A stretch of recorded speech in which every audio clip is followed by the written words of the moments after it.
Nagai Panangudi CPCL நிறுவனத்தின் விரிவாக்கத்திற்காக 620 acre நிலங்கள் கையகப்படுத்தப்பட்ட நிலையில் அதற்கான மறுவாழ்வு மற்றும் மீள்குடியமர்வு இழப்பீடு தொகை 4 ஆண்டுகளாக வழங்கவில்லை என்று கூறி 3 ஊராட்சிகளைச் சேர்ந்த மக்கள் உண்ணாவிரதத்தில் ஈடுபட்டுள்ளனர். அந்த காட்சிகளை முதலில் பார்த்துவிடலாம். எல்லாத்தையும் கொடுத்துருவாங்க. எல்லாரும் அதில் வந்து 50,000 செலவு பண்ணி அவங்க காசுலேங்க எல்லாருடைய பேரையும் போட்டு அக்கௌண்ட் நம்பர் வரைக்கும் போட்டு பேப்பரில் போட்டு தமிழ்நாடே போயிட்டீங்க. வேற வழியில் நரிபடத்தில் கீழே 7 பேர் செத்துருக்காங்க. சுல்லாங்கல்ல 9 பேர், கோபராஜ் காலனி தெருல 3 பேர்.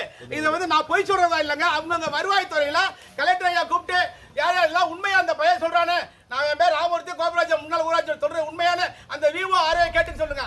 எல்லாமே இது குறித்த கூடுதல் விவரங்களோடு இணைகிறார் நமது செய்தியாளர் லெனின். முழு விவரங்களை வழங்கலாம். ஹாசினி, நாகப்பட்டினம் மாவட்டம் பனங்குடி கிராமத்தில் மத்திய அரசின் பொதுத்துறை நிறுவனமான சிபிசிஎல் நிறுவனம் செயல்பட்டு வந்தது. இந்த நிறுவனத்தின் எண்ணெய் சுத்திகரிப்பு ஆலை விரிவாக்கத்திற்காக மத்திய அரசு 31,500 கோடி ரூபாய் நிதி ஒதுக்கி அதன் விரிவாக்க பணியை பிரதமர் நரேந்திர மோடி தொடங்கி வைத்தார்.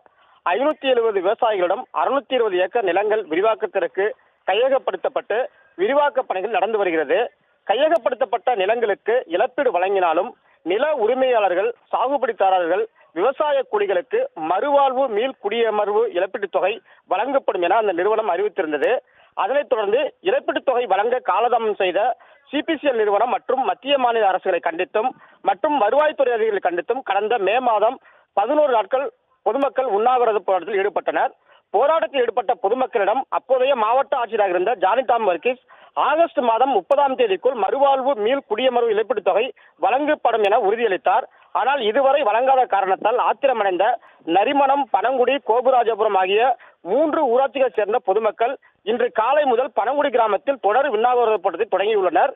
சென்னை நில எடுப்பு ஆணையரிடம் உள்ள தங்களின் கோப்புகளின் மீது உரிய நடவடிக்கை எடுத்து இழப்பீட்டுத் தொகை விரைந்து தமிழக அரசு எடுக்க வேண்டும் என்ற கோரிக்கையும், நிலங்களை கொடுத்து வாழ்வாதாரம் இல்லாமல் தவிக்கும் விவசாயிகள் அன்றாட செலவினர்களுக்கு யாசகம் கட்டும் நிலைக்கு தள்ளப்பட்டிருப்பதாக கூறி கைகளை ஏந்தியபடி உண்ணாவிரத போராட்டத்தில் ஈடுபட்டு வருகின்றனர்.